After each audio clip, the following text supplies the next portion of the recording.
Hello दोस्तों, नमस्कार। आपका स्वागत है एलके स्टडी में। आज हम लोग देखने वाले हैं कक्षा 10 का विज्ञान। तो चलिए आज देखते हैं हम उत्तल दर्पण में यानी F बराबर में r/2 को सत्यापित कीजिए। तो देखिए साथियों, क्या कर रहा है प्रश्न, उत्तल दर्पण में दिखाएं कि F बराबर में r/2 होता है, यानी फोकस दूरी वर्कता त्रिज्या की आधी होती है। r क्या चीज है? वर्कता त्रिज्या। F क्या चीज है? फोकस दूरी। तो यही कह रहा है दिखाने के लिए साथियों, मैं क्या कह रहा है दिखाने के लिए कि उत्तल दर्पण में दिखाएं कि F बराबर में r/2 होता है। तो चलिए साथियों देखते हैं। तो देखिए सबसे पहले उत्तल दर्पण बनाइए। सबसे पहले आप एक उत्तल दर्पण का निर्माण कर लीजिए। देखिए साथियों, निर्माण करते हैं हम उत्तल दर्पण का एक निर्माण कर लेते हैं। देख लीजिए, इसको कलाई कर दीजिए उत्तल दर्पण को। उत्तल दर्पण को रंजित कर दीजिए, कलाई कर दीजिए, रंग दीजिए। देख लीजिए, इस दर्पण का हम नाम देते हैं MM डैश, है ना। क्या दे दिए? MM dash. यह इसका मुख्य अक्ष हो गया, यह मुख्य अक्ष हो गया ये। अब देखिए साथियों, हम क्या करते हैं, मुख्य अक्ष के समानांतर एक आपतित किरण लेते हैं। क्या ले लेते हैं? मुख्य अक्ष के समानांतर एक आपतित किरण ले लिए हम। समझ गए बात?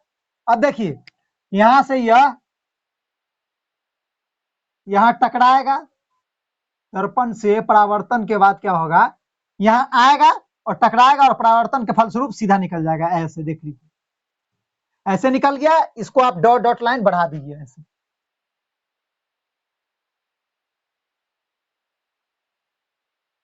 डॉट डॉट लाइन से इसको आप क्या कीजिए, बढ़ा दीजिए। और जहां पे जाके फैलती यानी मिलती हुई प्रतीत होती है, उत्तल दर्पण है, मिलती हुई प्रतीत होगी, है ना। अब क्या कीजिए, देखिए साथियों, ये मिल गया। अब देखिए क्या होगा तो साथियों, अब एक अभिलंब खींच दीजिए यहां से। देख लीजिए, इसको भी हम डॉट डॉट लाइन से मिला देते हैं। देख लीजिए, और ये अभिलंब खींचिए ऐसे, और किससे मिलाइए? वर्कता केंद्र से मिलेगा। ये किससे मिलेगा? वर्कता केंद्र से मिलेगा साथियों। इसका नाम हम दिए सी, नाम दे दिए। क्या नाम दे दिए? सी से, यानी सेंटर ऑफ कर्वेचर। वर्कता त्रिज्या, वर्कता केंद्र हो गया साथियों। ये क्या हो गया? वर्कता केंद्र। यह हो गया ध्रुव। ये क्या हो गया? ध्रुव हो गया साथियों। अब देखिए क्या चीज है, तो अब ये देख रहे हैं, यह जो है ये हो गया, और ये इसका नाम दे दीजिए आप ए। इस बिंदु का नाम क्या दे दीजिए? ए। इस बिंदु का नाम दे दीजिए बी। इसका नाम दे दीजिए एन, और इसका नाम दे दीजिए ओ। देखिए साथियों, यह आपतित किरण हो गया, यह अभिलंब हो गया, और यह परावर्तित किरण हो गया। तो साथियों, इसको आपतित किरण मानिए। इसको क्या मान लीजिए आप? आपतित किरण।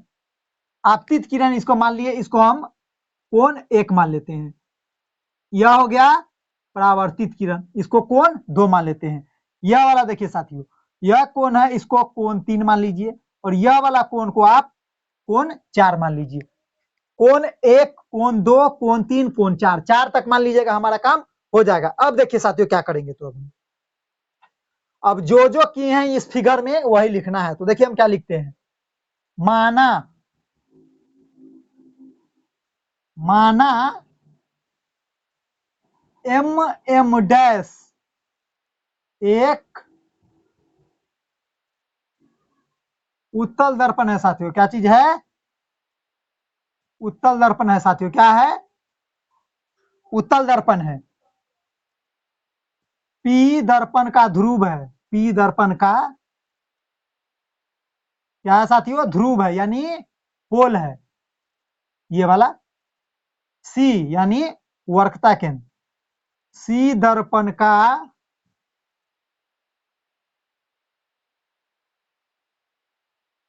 वर्कता केंद्र है। क्या है रसगुल्लो? वर्कता केंद्र है ना। अब देखिए एसी जो है ना, एसी उसको हम अभिलंब मानते हैं। एसी अभिलंब है। क्या चीज है? अभिलंब। एसी अभिलंब है। एसी क्या चीज है साथियों? अभिलंब है, या पूरा भी मान सकते हैं, ओ से सी तक आप मान सकते हैं अभिलंब। एसी अभिलंब है। AC मान लिए हम यहाँ तक, यहाँ से यहाँ तक। AC क्या चीज है? अभिलंब है। अब देखिए साथियों, AC अवलंब है। अब देखिए क्या किए हैं, AB एक आपतित किरण है, तो लिखेंगे, स्टेटमेंट लिखना जरूरी है। AB आपतित, AB आपतित किरण है जो मुख्य अक्ष, इसको आप अनंत मान सकते हैं साथियों, है ना, मुख्य अक्ष के समांतर, देख रहे हैं ना, AB जो आपतित किरण है मुख्य अक्ष के समांतर आ रहा है कि नहीं, मुख्य अक्ष के समांतर आती है और परावर्तन के फलस्वरूप आएगा, टकराएगा, परावर्तन होगा। परावर्तन के बाद फोकस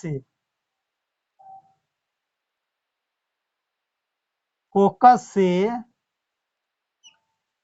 जाती हुई प्रतीत होती है। क्या होती है साथियों? प्रतीत होती, यानी फोकस से जाती हुई प्रतीत होती है, जिसे चित्रानुसार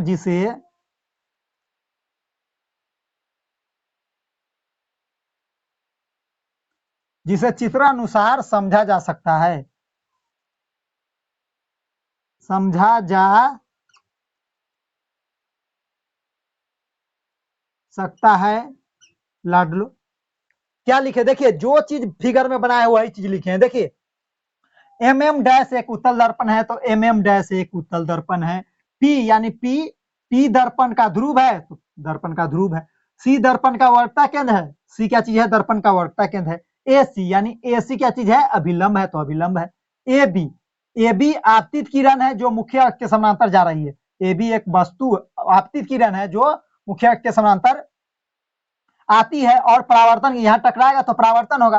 परावर्तन के बाद फोकस से जाती हुई प्रतीत हो रही है, देखिए रहे हैं ना, ऐसे गुजर गया, लेकिन क्या होता है, दर्पण के पीछे बनता है उत्तल दर्पण वस्तु का प्रतिबिंब, तो डॉट डॉट लाइन से ऐसे आगे बढ़ गया और फोकस से जाती हुई प्रतीत होती है, जिसे चित्रानुसार समझा जा सकता है। तो अब देखिए साथियों, यहाँ पर काम क्या कर रहा है, कोण एक आपतित किरण और कोण दो परावर्तित किरण, तो लिखेंगे हम प्रमाण, क्या लिखेंगे? प्रमाण लिखेंगे रसगुल्ले, और प्रमाण में लिखेंगे कोण एक बराबर में कोण दो। क्यों हुआ लाडलो कोण एक बराबर में कोण दो? तो परावर्तन लिखेंगे हम, और इसको समीकरण एक मान लीजिए और लिख दीजिए परावर्तन के नियम से, परावर्तन के नियम से लाडलो, इसके नियम से, परावर्तन के नियम से, पहला समझ गए। अब देखिए साथियों, जब एक सीधी रेखा को एक तिर्यक रेखा काटती है ना, तो यह जो कोण है, यह वाला कोण, यह कोण के बराबर होता है। मैथ में पढ़े होइएगा, जब ऐसा कोण बनेगा तो इसको हम क्या बोलते हैं? सम्मुख कोण बोलते हैं। क्या बोलते हैं साथियों? सम्मुख कोण। अगर मैथ नहीं आएगा तो फिजिक्स आपको नहीं आएगा। सम्मुख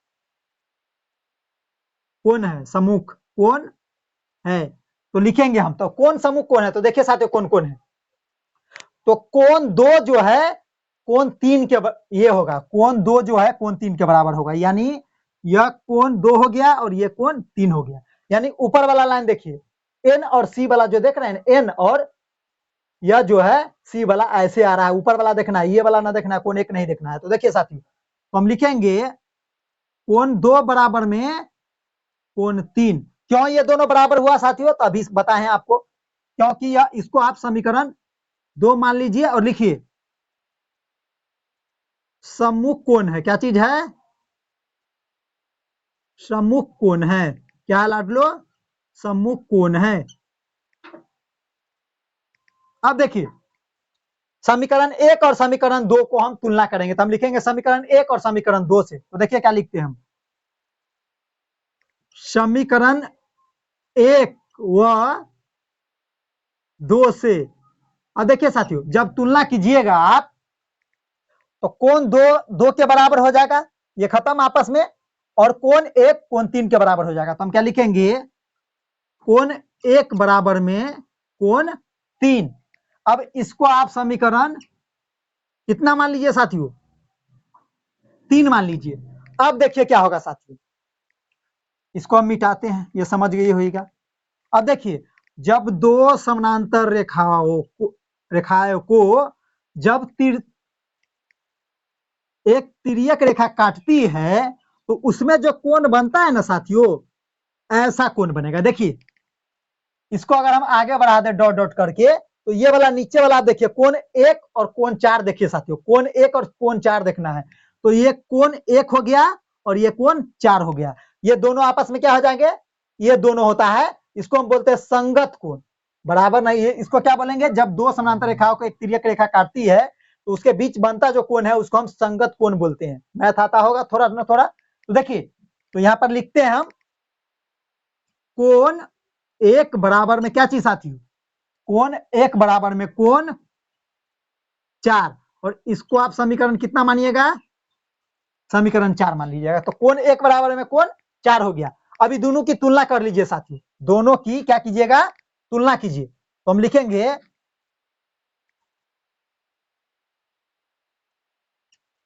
समीकरण 3 व 4 की क्या करने पर, तुलना करने पर, या से लिख दीजिए, सीधा लिख दीजिए, से लिखे, ज्यादा बड़ा नहीं कीजिए, सीधा लिखिए से। साथियों इसको हम मिटा देते हैं, देख लीजिए। तो समीकरण 3 व 4 से, तो समीकरण 3 और 4 क्या चीज है साथियों, देखिए।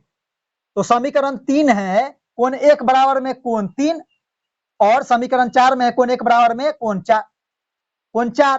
तो देखिए LHS दोनों का बराबर है, तो RHS दोनों का बराबर हो जाएगा। तो देखिए क्या बचेगा, कोण 1 खत्म, यानी LHS खत्म, तो बचा क्या चीज, कोण 3 बराबर में कोण 4 बच गया। लाडलू देखिए क्या बच गया, कोण 3 बराबर में कोण 4 बच गया।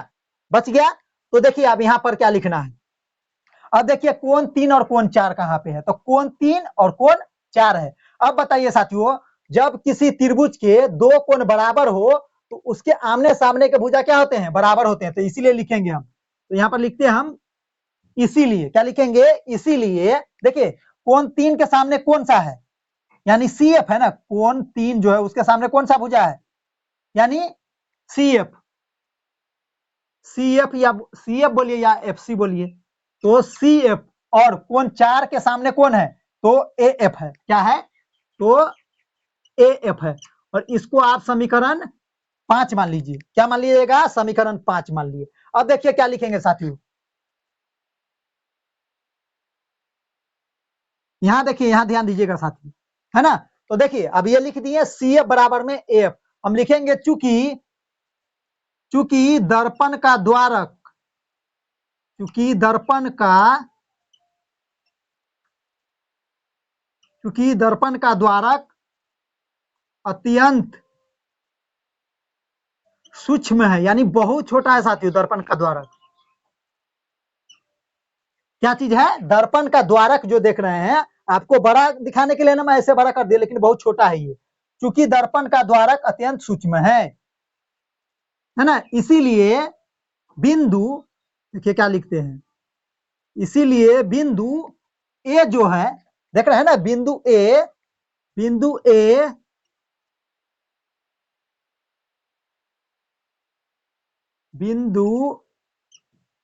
बिंदु पी पर होगा। जो ए बिंदु जो देख रहे हैं कहां होगा, पी पर होगा। बिंदु ए जो है कहां होगा, बिंदु पी पर होगा। तो यही लिखेंगे, इसीलिए बिंदु ए बिंदु पी पर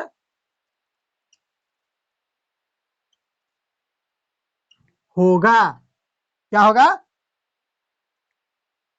इसीलिए बिंदु ए बिंदु पी पर होगा। जब बिंदु पी पर होगा तो देखिए साथियों क्या हो जाएगा, तो ए एफ बराबर में देख रहे हैं ना ये वाला, ए एफ क्या चीज पे होगा, पी एफ पे होगा। दोनों यहीं पे है साथियों, देख रहे हैं ना ये वाला यहीं पे है, बड़ा करके आप दिखाए हैं इसलिए इतना बड़ा हुआ, लेकिन ये दर्पण का द्वार क्या चीज है, बहुत छोटा है। इसी को यहाँ पर ले गए हैं तो क्या हो जाएगा, देखिए तो हम लिखेंगे इसीलिए, है ना, ए एफ बराबर में क्या चीज है, ए एफ बराबर में पी एफ,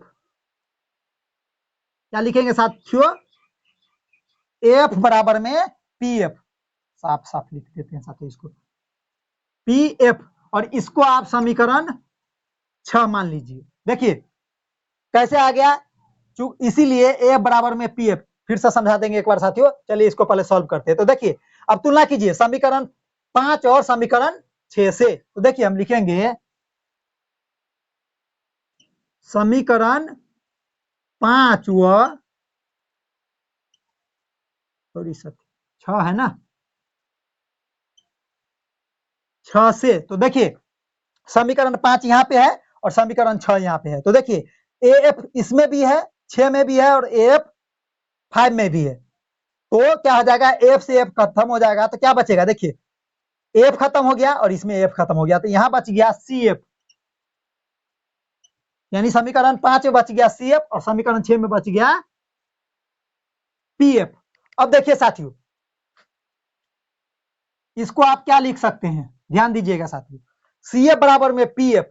तो देखिए यही तो हमको देखना था, यानी सी एफ बराबर में पी एफ, यही ना, यानी फोकस दूरी वक्रता त्रिज्या की आधी होती है, यही ना दिखाना था। ये वाला पार्ट बराबर दिखाना था, आ गया कि नहीं। देखिए ये सब कर रहे थे केवल यही लाने के लिए साथियों, इतना कुछ करना पड़ा है केवल सी एफ बराबर में पी एफ लाने के लिए। देखिए तो सी एफ बराबर में पी एफ आ गया। तो देखिए आप पूरा पीसी को लीजिए, क्या लीजिए, पूरा पीसी, पीसी ले लीजिए, और पीसी को आप क्या लिख सकते हैं साथियों, तो पीसी को हम लिख सकते हैं पी एफ प्लस में सी एफ। तो लिखते हैं हम पी एफ प्लस में सी एफ, पीसी को रहने दीजिए अभी। देखिए साथियों यहाँ पे पी एफ प्लस में सी एफ है, पी एफ रहने दीजिए, और सी एफ को क्या लिख सकते हैं, देखिए यहाँ पर सी एफ बराबर में पी एफ लिख सकते हैं कि नहीं। जब सी एफ पी एफ के बराबर में है तो पी एफ सी एफ के बराबर में होगा, तो सीधा सी एफ को हमको पी एफ में बदलना है, तो बदल दिया और यहाँ पर लिख दीजिएगा, चूंकि सी एफ बराबर में पी एफ लिखना ना भूलिएगा साथियों, है ना, ये सी एफ बराबर में पी एफ लिखना नहीं भूलिएगा। हो गया। अब देखिए क्या होता है, तो पीसी को आप रहने दीजिए मित्रवर, और पीसी प्लस में पीसी यानी पी एफ प्लस में पी एफ यानी 2 पी एफ, है ना। और देखिए पीसी क्या चीज है साथियों, पीसी को ही ना हम वक्रता त्रिज्या बोलते हैं, तो इसके जगह पे हम आर डाल देते हैं। और पीएफ क्या चीज साथियों, तो पीएफ यही ना फोकस दूरी है, तो 2 को रहने दीजिए और पीएफ के जगह पे क्या डाल दीजिए, एफ डाल दीजिए, एफ डाल दिए। अब देखिए एफ के साथ 2 गुना में तो भाग में चला जाएगा, तो आप इसको ऐसे नहीं लिख सकते हैं, एफ बराबर में r/2। देख लीजिए साथियों यही हमको सिद्ध करना था, इतना कुछ करना पड़ा इसको सिद्ध करने के लिए। और एग्जाम में यह क्वेश्चन बहुत इंपॉर्टेंट है साथियों, यानी फोकस दूरी वक्रता त्रिज्या की आधी होती है, यह साथियों एग्जाम में यही ज्यादा पूछता है, उत्तल दर्पण में ही पूछता है। समझ गए बात, अवतल दर्पण में कम चांस रहता है, लेकिन दोनों कोई पूछ सकता है, लेकिन ज्यादा चांस इसी का रहता है साथियों, इसलिए आप इसको अच्छी तरह से समझिए। एक बार फिर से हम आपको समझा देते हैं। तो देखिए मित्र क्या किए हैं, सबसे पहले हम एक अवतल दर्पण बना लिए हैं, पी दर्पण का क्या चीज है, ध्रुव है, एफ फोकस है, सी वक्रता केंद्र है ना। तो देखिए हम क्या किए हैं, जो फिगर में बनाए वही लिखे हैं। तो हम माना एम डैश एक उत्तल दर्पण है, पी दर्पण का ध्रुव है, सी दर्पण का वक्रता केंद्र है, एसी अभिलंब है, ए बी यानी ए बी आपतित किरण है जो मुख्य अक्ष के समानांतर जा रही है, मुख्य अक्ष हो गया इसी के समानांतर जा रही है, सीधा सीधा समानांतर आती है, और परावर्तन के बाद यहाँ आएगी और टकराएगी, और परावर्तन के बाद सीधा निकलेगी, परावर्तन के बाद फोकस से जाती हुई प्रतीत होती है। तो जाएगा ऐसे, लेकिन क्या होता है, उत्तल दर्पण में वस्तु का प्रतिबिंब दर्पण के पीछे बनता है, इसीलिए डॉट डॉट लाइन से आगे इसको बढ़ाए और इसको हम फोकस से जाते हुए प्रतीत करवा दिए, प्रतीत होती है, जिसे चित्रानुसार समझा जा सकता है, इस चित्र के अनुसार समझा जा सकता है। अब लिखे हम परमान। तो देखिए यहाँ पे क्या चीज है, यह जो है ए बी, यह क्या हो गया आपतित किरण, और ए एन क्या हो गया परावर्तित किरण, और ए वो क्या हो गया, अभिलाम का काम कर रहा है इसमें साथियों, है ना। तो इसीलिए हम लिखे कोण 1 बराबर में कोण 2 होगा। क्यों होगा, क्योंकि आपतित किरण परावर्तित किरण के बराबर होता है। तो हम लिखे कोण 1 बराबर में कोण 2। क्यों मेरा मित्रवर, तो क्योंकि परावर्तन के नियम से। अब हम देखेंगे कोण 2 बराबर में कोण 3 क्यों हुआ साथियों, और इसको समीकरण 1 मान लिए। कोण 2 बराबर में कोण 3 हुआ, क्यों हुआ, क्योंकि सम्मुख कोण है। जब एक सीधी रेखा को तिर्यक रेखा काटती है तो उसमें बनने वाला कोण क्या होता है, सम्मुख कोण बनता है। तो समीकरण 1 और समीकरण 2 लिए, तो हम क्या लिखे, समीकरण 1 व 2 से, समीकरण 1 और 2 से जब इसकी तुलना होगी तो क्या होगा, कोण 2 से 2 कोण खत्म हो जाएगा, तो बचेगा क्या जी, कोण 1 और कोण 3। तो यहाँ पे क्या बच गया, कोण 1 बराबर में कोण 3, इसको हम समीकरण 3 मान लिए। इसी प्रकार जब दो समानांतर रेखाओं को देख रहे हैं, एक समानांतर रेखा और दूसरा समानांतर रेखाओं को तिर्यक रेखा काटती है, तो उसके बीच बनने वाला कोण को हम क्या बोलते हैं, संगत कोण बोलते हैं। क्या बोलते हैं, संगत कोण। तो इसको आप क्या लिख दीजिएगा साथियों, देखिए रीजन लिखिएगा, संगत कोण क्या चीज है, समीकरण 4 जो है क्या है, संगत कोण है। क्या चीज है, लिख दीजिएगा, संगत कोण है। कोण 1 बराबर में कोण 4 क्या चीज है, संगत कोण। अब देखिए तो क्या लिखे हम, समीकरण 3 व समीकरण 4 से।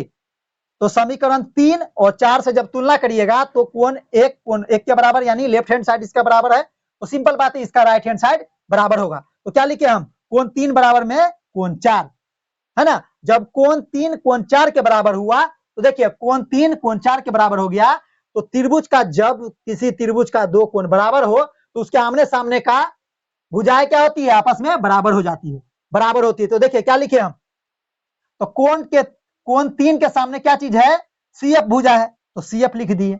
और कोण 4 के सामने वाला भुजा कौन है, तो AF है, तो AF लिख दिए और इसको समीकरण 5 मान लिए। अब देखिए क्या लिखेंगे, चूंकि दर्पण का द्वारक बहुत छोटा है, इसका द्वारक क्या चीज है, बहुत छोटा है। इसको बड़ा दिखाने के लिए, आपको समझाने के लिए इतना बड़ा बनाए हम।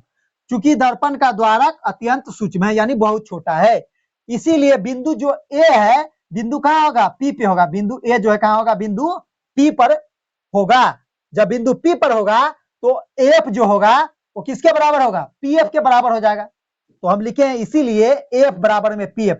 बिंदु बहुत छोटा, यह बिंदु बहुत छोटा है, इसलिए यहां आ जाएगा। तो एफ जो है किस पे आ जाएगा, पीएफ पे आ जाएगा। एफ जो है किस पे आ जाएगा, पीएफ पे। तो हम लिख दिए इसीलिए एफ बराबर में पीएफ, और इसको समीकरण 6 मान लिए साथियों। तो हम क्या करेंगे, अब तुलना करेंगे फिर समीकरण 5 व 6 से। तो 5 और 6 से देखिएगा तो इसमें भी एफ है, समीकरण 5 में भी है और समीकरण 6 में भी है। तो दोनों कैंसिल आउट हो जाएंगे, तब बचेंगे क्या जी, समीकरण 5 में सीएफ और समीकरण 6 में क्या बचेंगे, पीएफ।